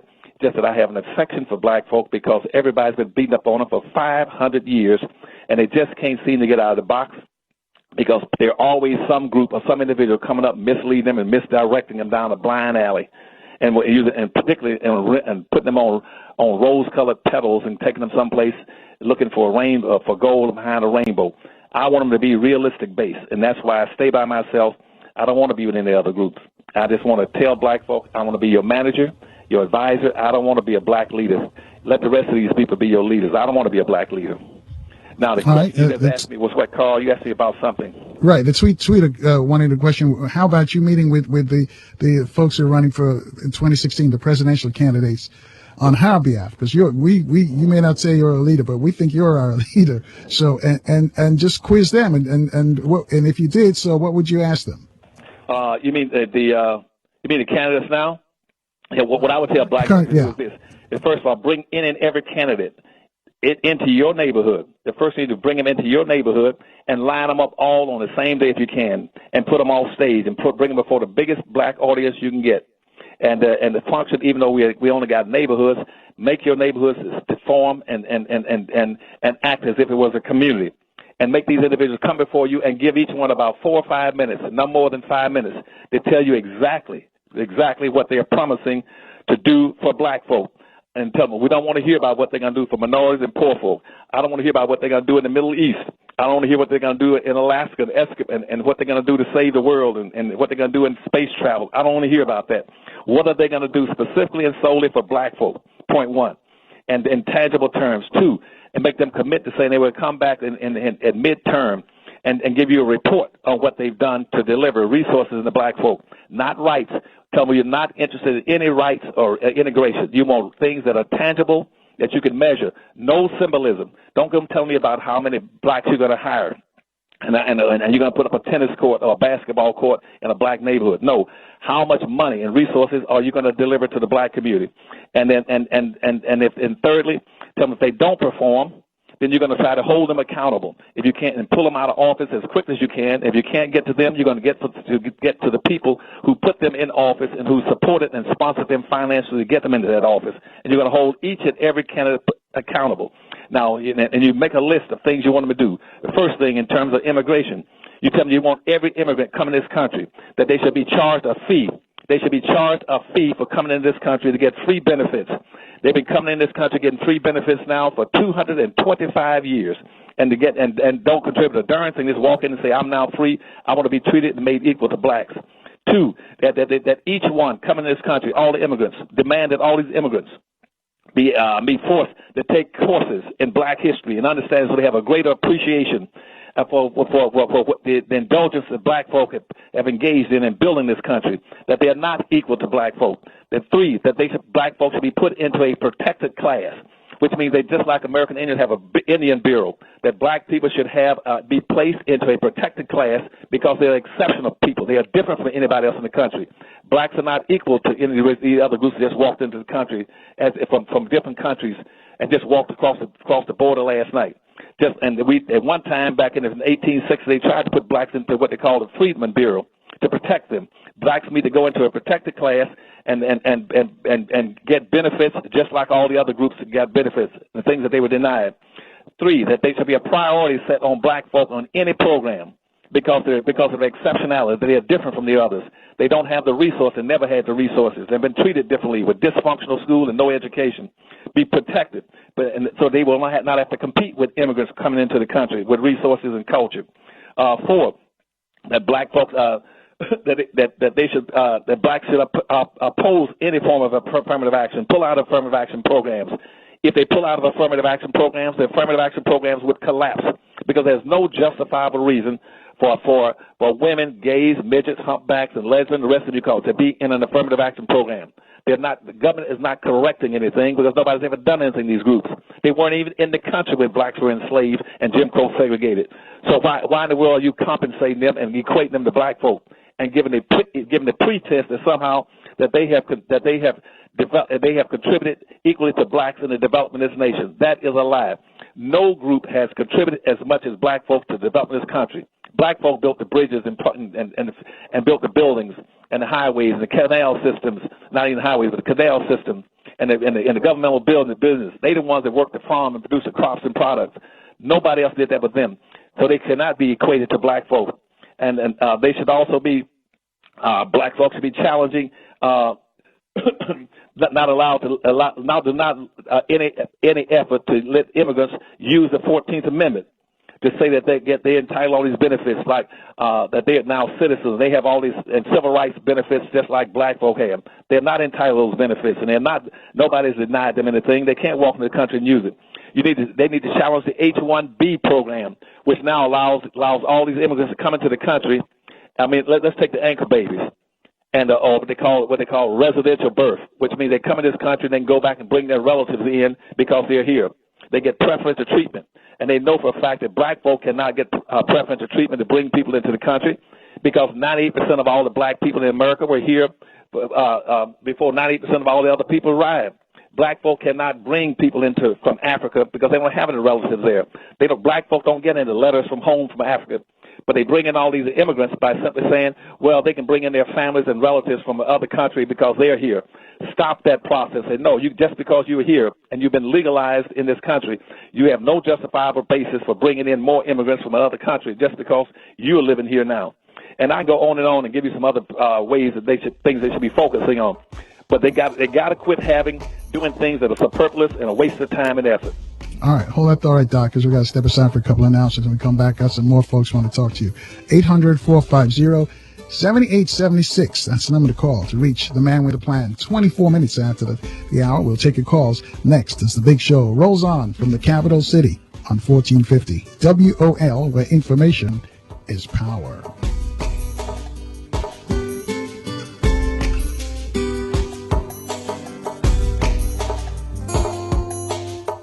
Lunch every Friday at 12:30 p.m. until 1 p.m. with Law, Money, and You right here on WOL 1450 AM. Law impacts every part of your life. Money is a part of your everyday life, and it's all about you. Every Friday, you will learn about the laws that will help you gain and protect your money while improving you and your family's life. It's all about you understanding how the law gives you asset protection to leave a legacy, improve your credit, your retirement plan, college funding, and everyday money management. The knowledge of the law and money is fun, but having it and using it wisely is even more fun. The fun starts every Friday right here on WOL, beginning at 12:30 p.m. until 1 p.m. with your hosts, Raymond Starks and attorney Marie Farrow. It's Law, Money, and You, a show designed with you in mind, so be sure to tune in this and every Friday at 12:30 p.m. right here on News Talk 1450 WOL, where information is power. Don't miss this Friday's broadcast. As an entrepreneur, you're always on the go. So turn your mobile phone into a business phone system with Grasshopper, the entrepreneur's phone system. Get a new business number or keep your current one. Sound professional with a main greeting and multiple extensions that forward callers to your mobile phone. You can even get voicemails transcribed. Join over 150,000 small businesses who stay connected with Grasshopper. See how it works at grasshopper.com. The entrepreneur's phone system. Every hiring manager knows that a company is only as good as the people it's made from. So where do you find the best people? That may surprise you. Meet the grads of life. Young adults of unique determination and experience. An ideal fit for your company in an entry-level position, internship, or even mentorship. They might not have every qualification you typically look for, but they're exactly who your company needs. This is talent worth knowing about. Go to gradsoflife.org to learn how to find, cultivate, and train this great pool of untapped talent. Brought to you by the Ad Council and gradsoflife.org.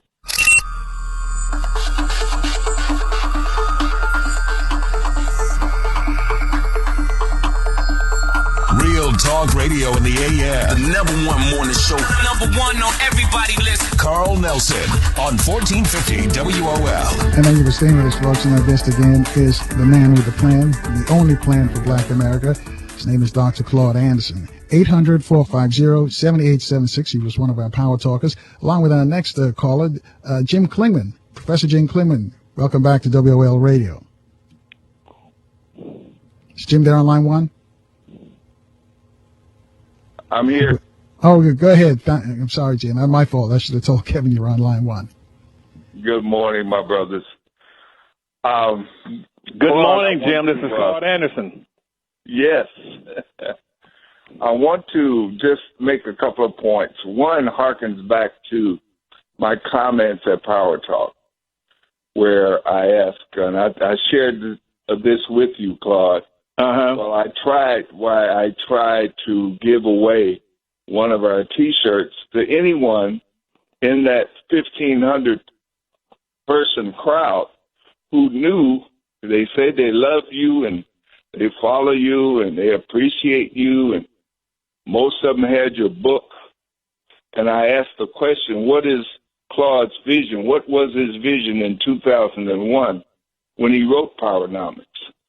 Nobody could answer it, which really speaks to our condition when it comes to action over rhetoric. Nobody knew that what you had called for was political and economic competitiveness by black folks, and for us to be self-sufficient by 2005, 10 years ago. The next point, when you went to Detroit to build an economic enclave, you called about 6 people. 2 of those persons you called were a guy named Amafika Diuka and another guy named Jim Klingman, who have since, over the past 10 years, continued to move toward the kinds of things that you've been wanting to do. We appreciated you so much, and we came to Detroit to do whatever we could to help, and we have continued in that vein. When you held a press conference in Washington at the National Press Club, one of the persons you called was Jim Klingman, who came to stand there and to speak up against immigration. And that was in 2005. So my point is that while we love Dr. Anderson and we appreciate him and we have his books, why aren't we doing what his plan says? The missing ingredient is an organized vehicle to implement the kinds of things that Dr. Anderson has been espousing for some 30 or 40 years now. And this is not unique. It's not proprietary. Marcus Garvey espoused similar things. But when are we going to get to the point of doing what we talk about every single day on Carl's show? One of the issues that I'm going to end with is, well, 2. We know the broad issues in this country are economics and politics. Claud has literally today suggested that black people get involved with the 1 million conscious black voters and contributors, because he knows, as we know, that unless we have an organized vehicle to do what he says, it's not going to get done. He's literally laid it out thus far. The 1 million is a black-only organization. Black only, unapologetically black.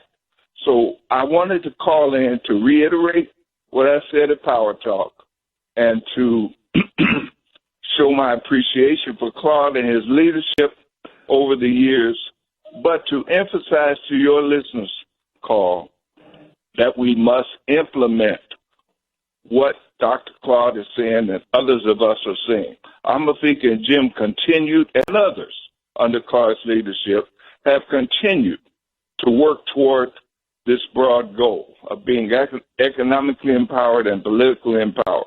We are doing it. The 1 million conscious black voters and contributors is the vehicle. So let's move forward. Move beyond just talking and saying, oh, I love you, Dr. Claude. It's not going to get us anywhere. All right, Jim. Thanks for your call. Also, before Jim leaves, Carl, let me express my profound gratitude to Jim. Jim is a very conscientious, bright, articulate, and dedicated man. He's been fighting the battles on the front line for almost as long as I've been in it. And he and Amafika have a good program, and they've tried to keep the faith going all the way back for the last 10 or 15 years, and they need the support of the black community. And Jim is right on point. I don't understand why black folk are so paralyzed. They would not get off their dead butts and get out there and do anything. All they want to do is talk. The closer they come to being active is have a march. They love to march. They'll march on anything, but they won't march for the things that would benefit them. They just love to march just for the exercise. Please listen to what Jim is saying, and please do something, because the clock has run out on us in this country. And personally, I'm sick and tired of begging black folk to help themselves. And that's what Jim is talking about. He's a good man, and I love him to death, and I'll do anything to support his program. And I want all of you all to support what Jim is talking about with his 1 million votes. And he and Amafika have been trying to carry the water for us for all these years, for 15 years. He came to Detroit, fought for us in Detroit. But when the black power structure there says that they don't want to do anything and they don't want to commit to do anything for black folk, I feel sorry for my people. A lot of times I sit on airplanes and just cry. And I hate sometimes being black, not because of the color, but because of the fact that we just can't do right. Even I don't care how bad our conditions become. We keep needing more and more pain. I keep saying that black folk would not move until they get enough pain. And what Jim and Amafika is saying is that, Dr. Anderson, the pain is still not intense enough. We need more pain. And maybe at some point before they kill us, we would have experienced enough pain to get off our dead rear ends and do something. And I hope they will support Jim and Amafika. All right. Thanks, Jim. Thanks a lot, bro. All right. And Jim, as you mentioned, the Power Talk Conference. And if you weren't there, you can pick up the DVD along with Jim Klingman, Ranoka Rashidi, Patricia Newton, Booker T. Coleman, Willie Wilson, Tony Browder, Asha Mera Kwesi, Umar Johnson, Dick Gregory, of course, Dr. Anderson, and Dr. Wilson. Just go to PowerTalkSeries.com. Let's go some more calls. Let's go to line 3. Jermaine is calling us from East Orange, New Jersey. Jermaine, you're on with Dr. Claud Anderson. Good morning, Carl, and good morning, Dr. Anderson. Good morning, sir.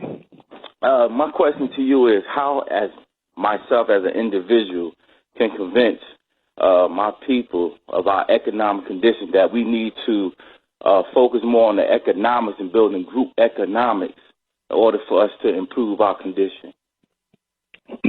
Well, the first thing I would suggest you do is try to get those books and read the books that Carl's been talking about, Black Labor, White Wealth, which shows you all the systems, techniques, tricks, and history of how you got misled into the dilemma we're in now. It didn't happen by accident. It didn't happen because of God's command. It's because people socially manipulated the social economic circumstances and maldistributed almost 100% of all the resources in this country into the hands of the dominant white society. You got to understand that book and read that book. Secondly, you got to read the Powernomics book. It says the only way you're going to counter some of these things is learn how to come together and shape communities. Same thing Jim was talking about a few minutes ago. Shape and build your own communities and start pooling your resources, pool your votes, pool your power, pool your money, pool everything you can produce, and become an economically competitive group by going and reading those books. All right, hold that thought right there, Doc, because we have a news report coming. I'll let you finish. Jermaine, thank you for your call. I'll let you finish responding to Jermaine. Folks, you two can get in on this conversation with Dr. Claud Anderson. It's really easy. It's toll free. It's nationwide. It's 800-450-7876. Your call's next after the news on 1450 WOL, where information is power. This report brought to you by the U.S. Department of Health and Human Services. Organ transplants save lives. Thousands are waiting. Register as an organ, eye, and tissue donor. Learn more at organdonor.gov. Mayor Bowser says the city is moving to bring stability and more services to D.C.'s high-crime neighborhoods. The extra attention that MPD will give, the U.S. Attorney and C. Sosa will give to gun offenders.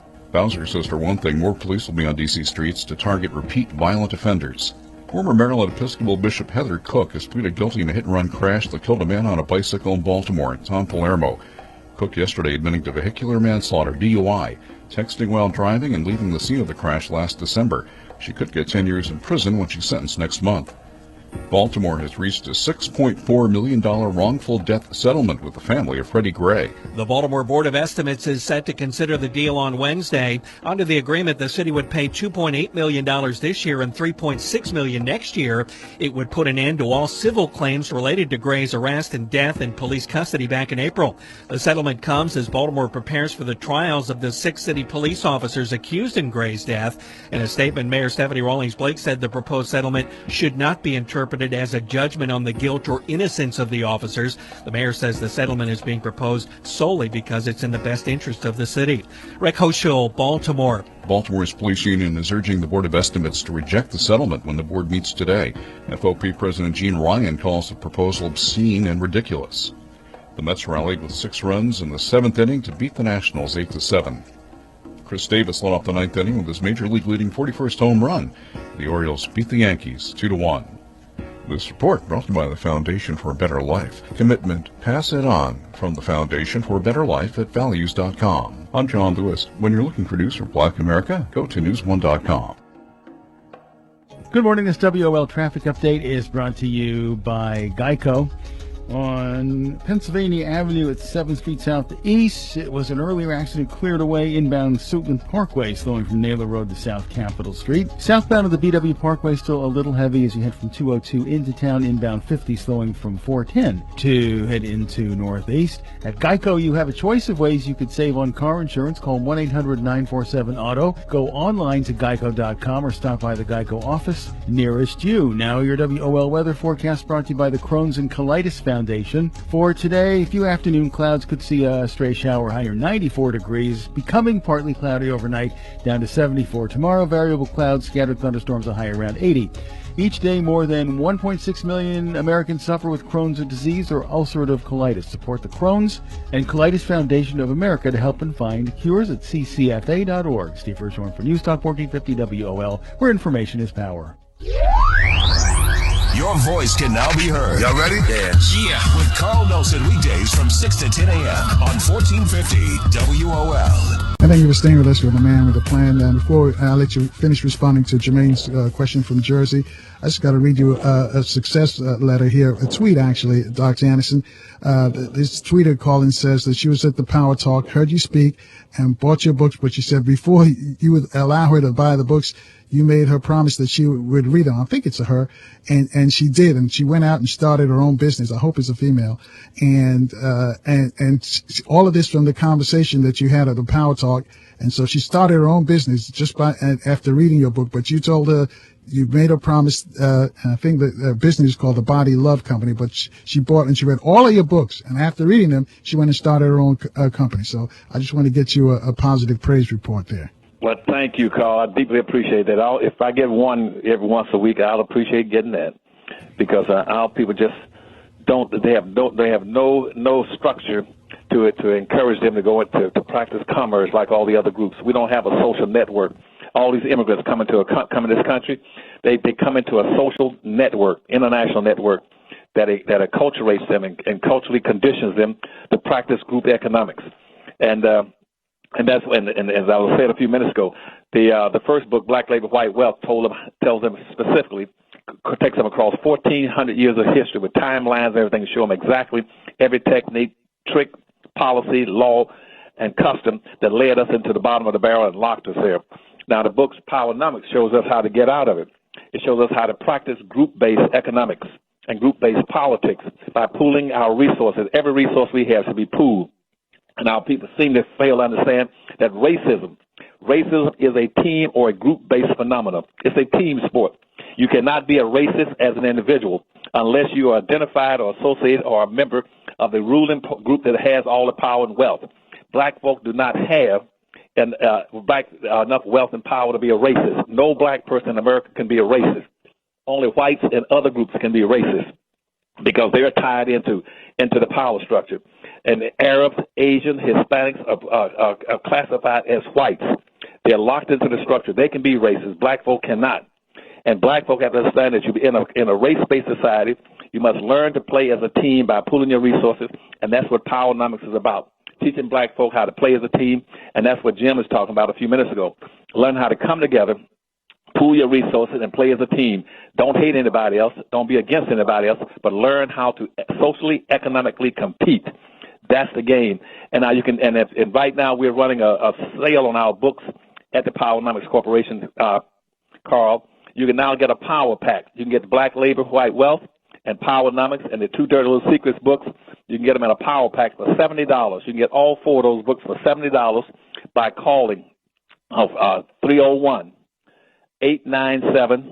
I'm sorry, that's not right. 301-564-6075. Again, 301-564-6075. That's the Powernomics Corporation. You can order those books and for $70 get all four of them. We ship them to you overnight. Or you can go to the Powernomics website, powernomics.com, and you can order them off the internet. Or you can go to any Barnes and Noble stores, but first go to a black bookstore and buy them.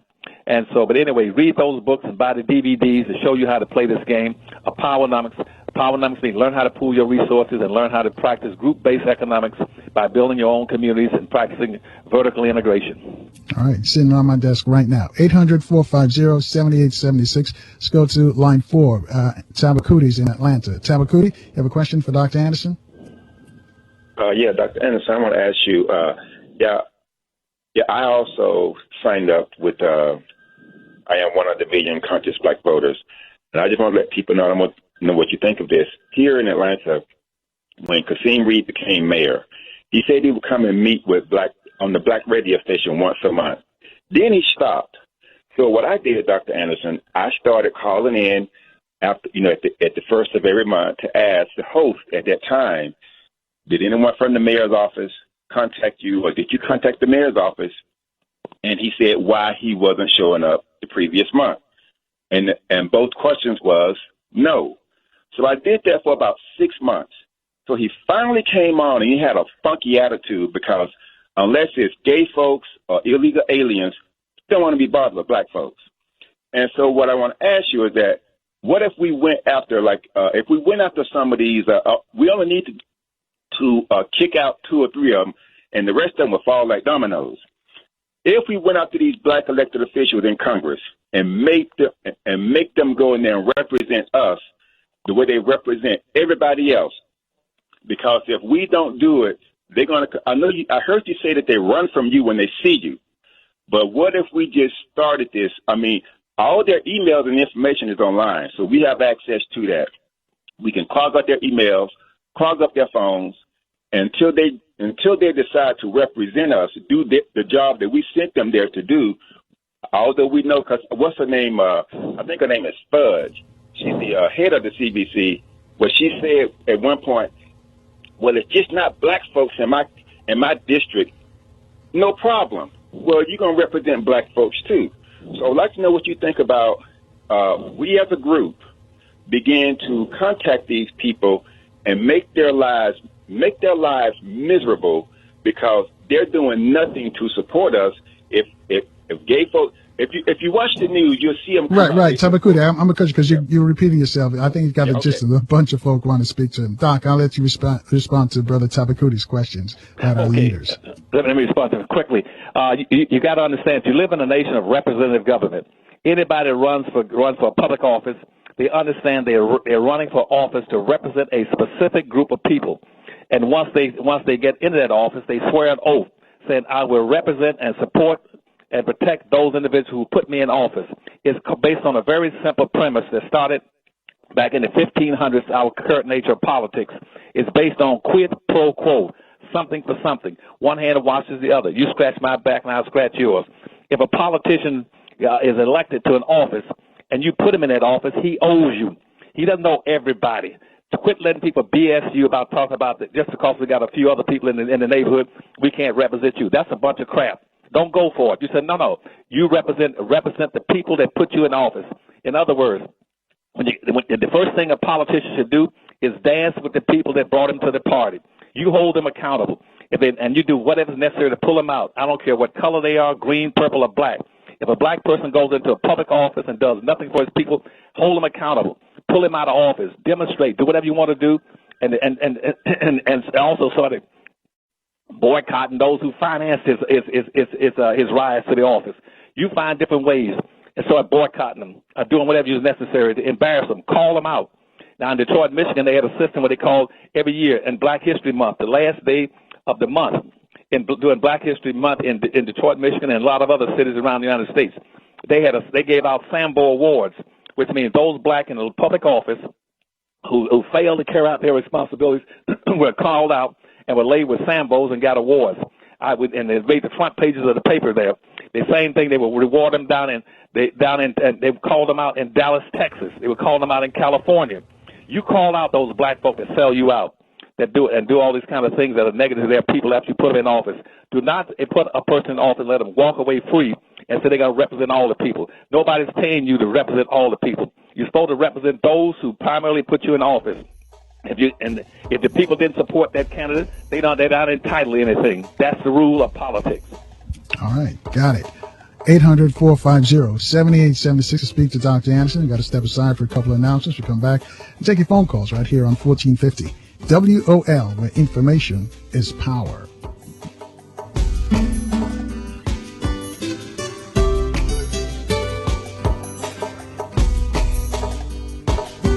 This is a special news alert to consumers who owe back taxes to the IRS. Due to the financial hardship consumers are facing during the decline in the U.S. economy, the Internal Revenue Service is now accepting reduced settlements from consumers on back taxes, resulting in back taxes reduced by thousands of dollars. An open phone line has been established by Federal Tax Relief for consumers to call and see if you qualify for this reduction. To ensure your financial stability during this decline in the economy, take down this number or store it in your cell phone, but call 1-800-210-1493. That's 1-800-210-1493. If you owe back taxes to the IRS, there's no need to fear anymore. The IRS is now accepting reduced settlements from consumers, resulting in tax debts reduced by thousands of dollars. For your free information and to see if you qualify for your reduction, call the Federal Tax Relief Hotline, 1-800-210-1493, 1-800-210-1493. That's 1-800-210-1493.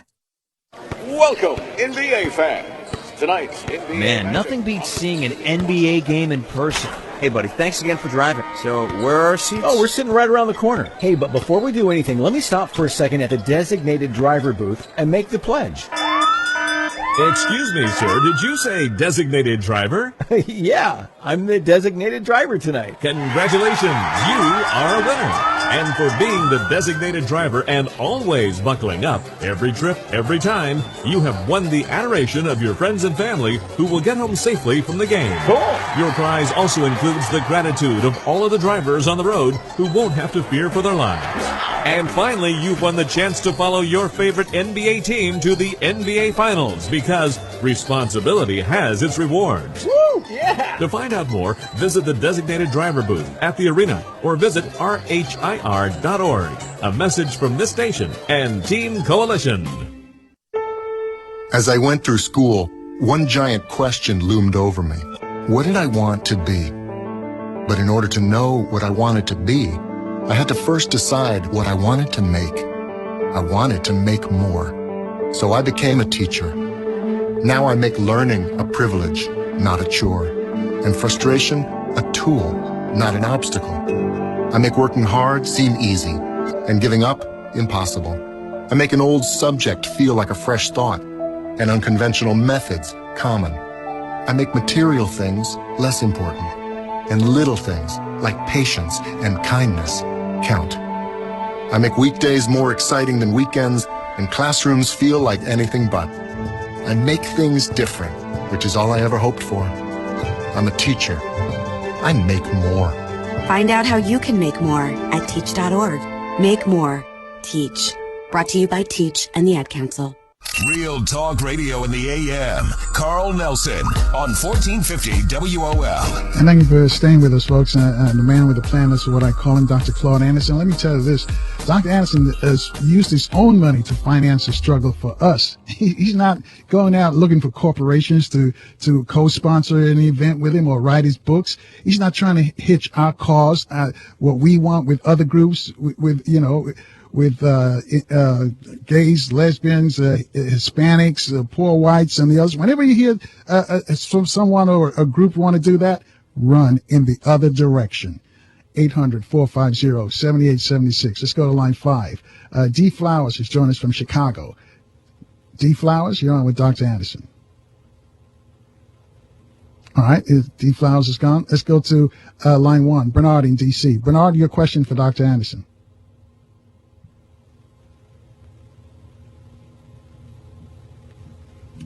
I'm not hearing anybody. So maybe we have an issue with, again, let's keep going. 800-450-7876 is the number to call, speak to Dr. Anderson. Doc, again, how can folks get your books? Can you hear me? Who's this? Is Flowers? Carl. Yes, sir. Okay, they can get these books and tell them it's extremely important to get DVDs and everything else. To go to the Powernomics.com website. Powernomics.com, and we got a Power Pack special now on DVDs and books. They can get all 4 books for $70, and they get a Power Pack with 5 DVDs. Each one of those DVDs are 2 hours long. They explain a lot of these things to them. They can get it by, or they can call the corporation number in Maryland. That's 301-564-6075 and get them. But you tell them it's imperative, particularly now that we're talking about immigration in this country. because once these next flow of immigrants come in this country, and I can assure you that they're going to see a massive, again, influx of Middle Eastern immigrants come to this country. They're going to bring them in here. They're going to get benefits that black folk have never gotten in 500 years. They're going to finish burying black folk in this country unless black folk are put into a protected class and given all the rights and benefits they should have gotten for the last 500 years. All right, let's see if D. Flowers is ready for us in Chicago on line 5. Are you there? Yes. Your question for Dr. Anderson. We're on the clock, so let's go. Yeah.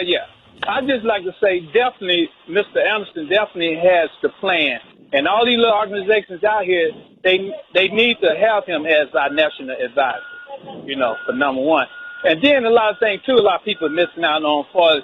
If we're not careful, nobody's talking about once we need to get all our black folks in all of these states to concentrate on getting the right people in the electoral vote states in order for us to get something done in Congress.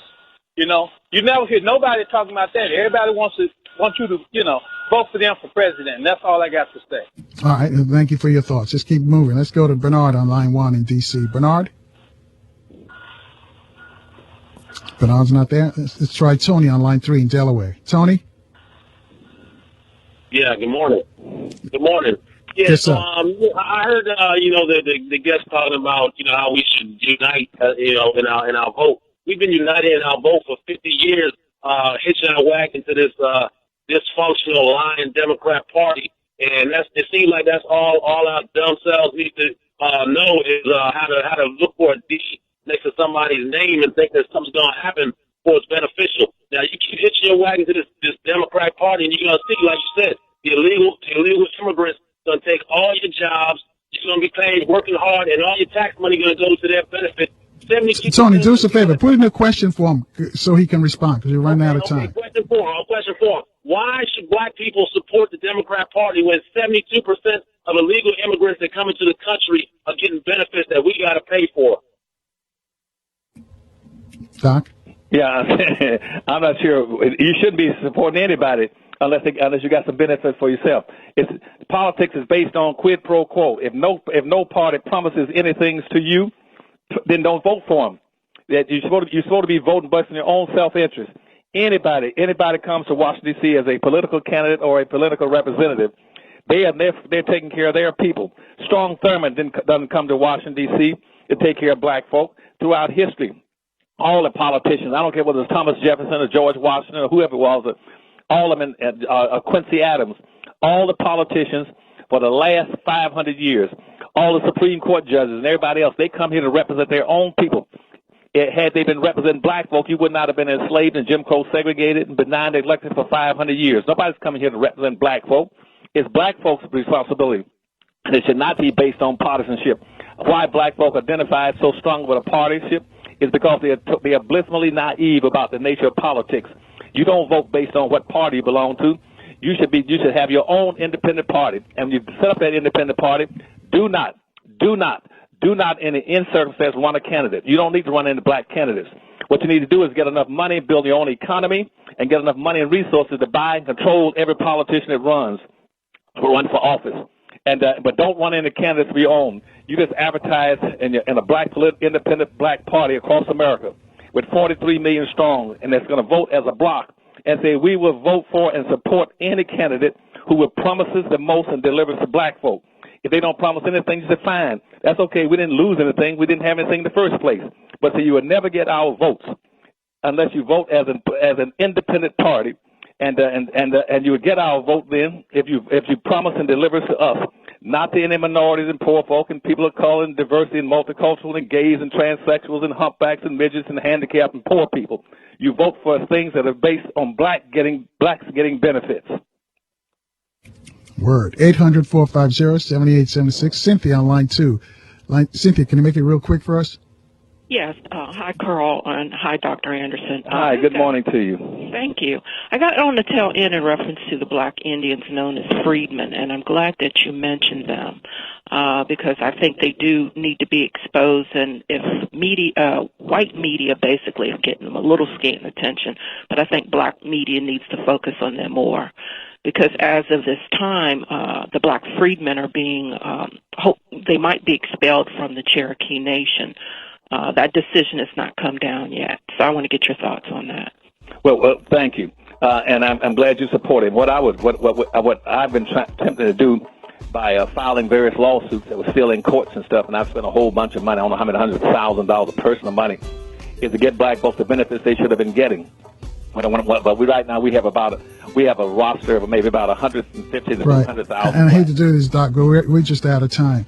Why don't you give your information out so maybe Cynthia can call you later at the Harvest Institute and get the response. And anybody else got questions or want to pick up your books, what is the number of the Harvest Institute? Oh, they can call us at 301. Same thing with 564-6075. All right, you didn't get that number, just call. Kevin has that number for you. Doc, again, thank you, and apologize to the folks we didn't get to. Folks, we got to get out of here. We have a traffic report coming next on the WOL, but we want you to stay strong, stay positive.